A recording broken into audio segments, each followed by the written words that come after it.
4월 29일 저희들에게 주신 하나님 말씀 요한복음 6장 60절부터 65절까지 말씀입니다.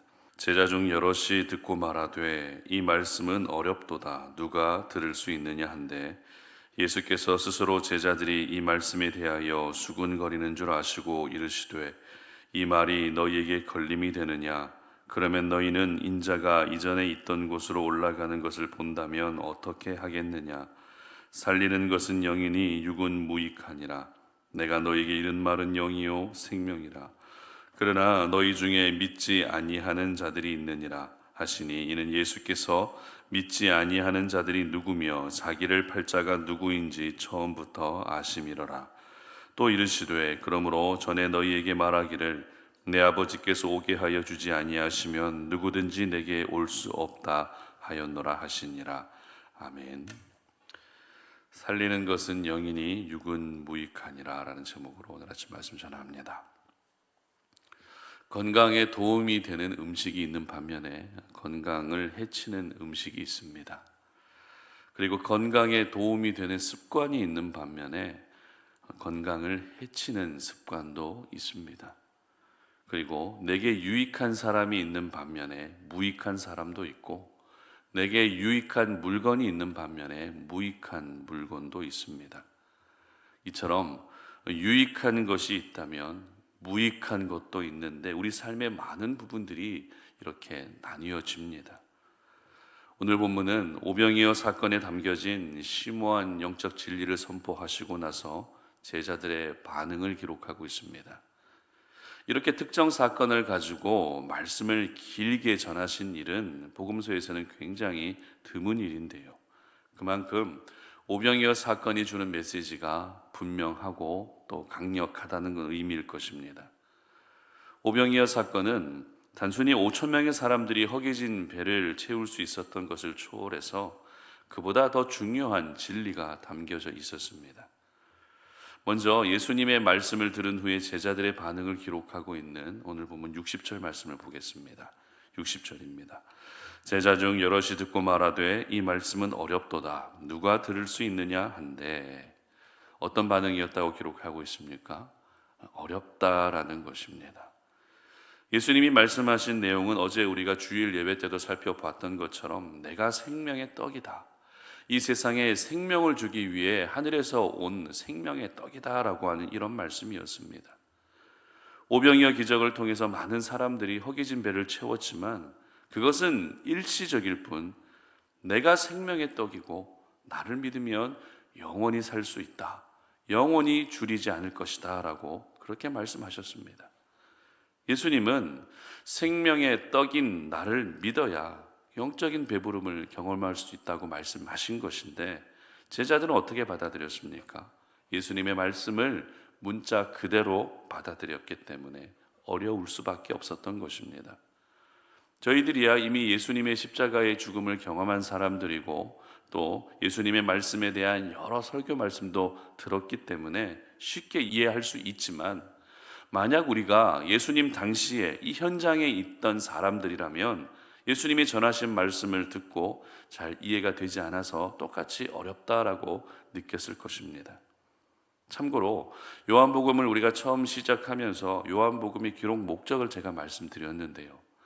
요한복음이 다른 복음서와 차별이 되는 부분은 예수님이 하나님의 아들로 오셨다는 것을 강조하고 있다라는 것입니다. 당시 영지주의라고 하는 이달이 활발하게 활동하고 있었죠. 이들의 주장은 세상을 영과 육이라고 하는 이분법으로 나누어서 육은 더럽고 영은 깨끗하다라는 이런 주장을 펼쳤습니다. 따라서 예수님이 사람의 몸으로 오셨다는 것만 가지고서는 그들을 반박할 수 없었기 때문에 사도 요한은 예수님의 신성, 즉 하나님의 아들로 오셨음을 집중적으로 기록했던 것입니다. 이처럼 예수님의 신성을 위주로 기록하게 되면 내용이 어려워질 수밖에 없습니다. 예수님의 인성을 강조하는 기록은 예수님의 행적을 따라서 하나의 스토리로 읽어가면 되지만 예수님의 신성은 설명 자체가 어렵다는 것입니다. 그것이 바로 오늘 본문의 제자들의 반응이었습니다. 그러므로 여러분, 말씀을 듣고 어렵게 느껴지는 것은 어찌 보면 당연할 수 있습니다. 하나님의 아들로 오신 예수님을 이해하고 믿는 것은 절대 쉬운 일이 아닙니다. 그러나 우리가 어렵다고 해서 믿지 않는다면 우리는 예수님 당시에 끝까지 예수님을 대적했던 사람들과 크게 다르지 않다라는 것을 기억할 수 있었으면 좋겠습니다. 그런데 한편으로는 제자들이 이렇게 말씀을 어려워하고 있을 때 그래도 좀 쉽게 말씀을 풀어주시면 더 좋지 않았을까라는 아쉬움이 생기기도 합니다. 그러나 오늘 본문 어디를 봐도 예수님이 쉽게 말씀을 풀어주시는 부분은 확인할 수가 없습니다. 오히려 더 어려운 말씀으로 혼란을 가중시키는 것 같다라는 그런 생각까지 든다는 것이죠. 그렇다면 예수님은 제자들이 말씀을 어려워하고 있을 때 왜 쉽게 풀어서 설명해 주지 않았던 것일까요? 왜 더 어려운 말씀을 전하신 것일까요?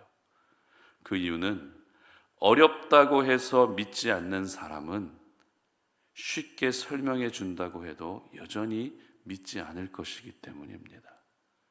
말씀이 이해가 되지 않는다고, 말씀이 어렵다고 해서 믿음을 갖지 못하는 사람은 쉽게 풀어주고 이해시켜 준다 해도 믿지 않을 것이기 때문입니다. 여러분, 믿음이라고 하는 것은 공부가 아닙니다. 믿음은 학습이 아닙니다. 공부는 어려운 것을 쉽게 가르쳐주면 내 것이 되지만 믿음은 어려운 것을 쉽게 가르쳐 준다고 해서 내 것이 되지 않습니다. 왜냐하면 믿음은 공부하는 것이 아니라 학습하는 것이 아니라 경험하는 것이기 때문입니다. 믿음은 받아들이는 것이기 때문입니다. 물론 이것이 믿지 않는 사람들에게는 참 어리석다라는 생각이 들 수 있습니다.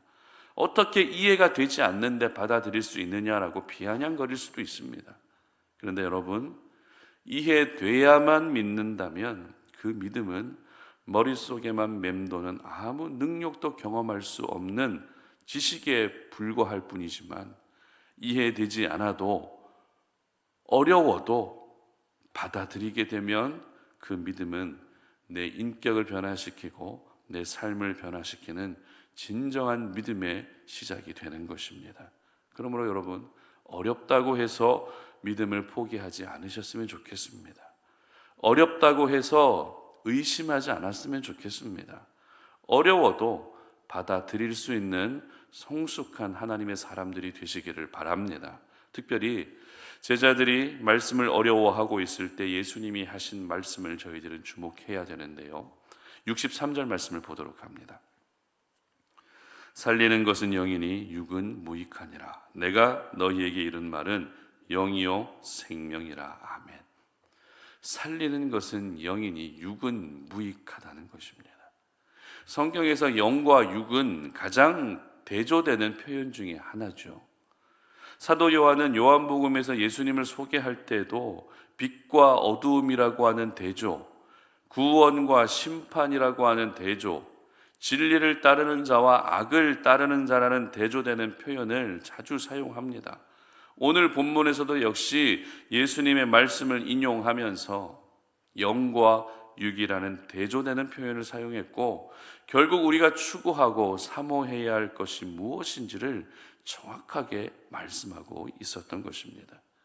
그렇다면 말씀을 어려워하고 있는 제자들에게 살리는 것은 영이니 육은 무익하다라고 하는 이 말씀의 의미는 무엇일까요?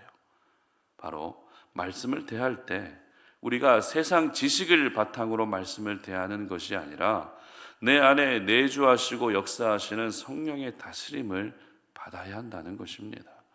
우리는 보통 성경을 읽고 말씀을 들을 때 내 기준과 내 지식이라는 그 안경을 쓴 채 성경을 대할 때가 많습니다. 그러다 보니 내 기준과 다른 말씀이 나오면 마음이 닫혀버립니다.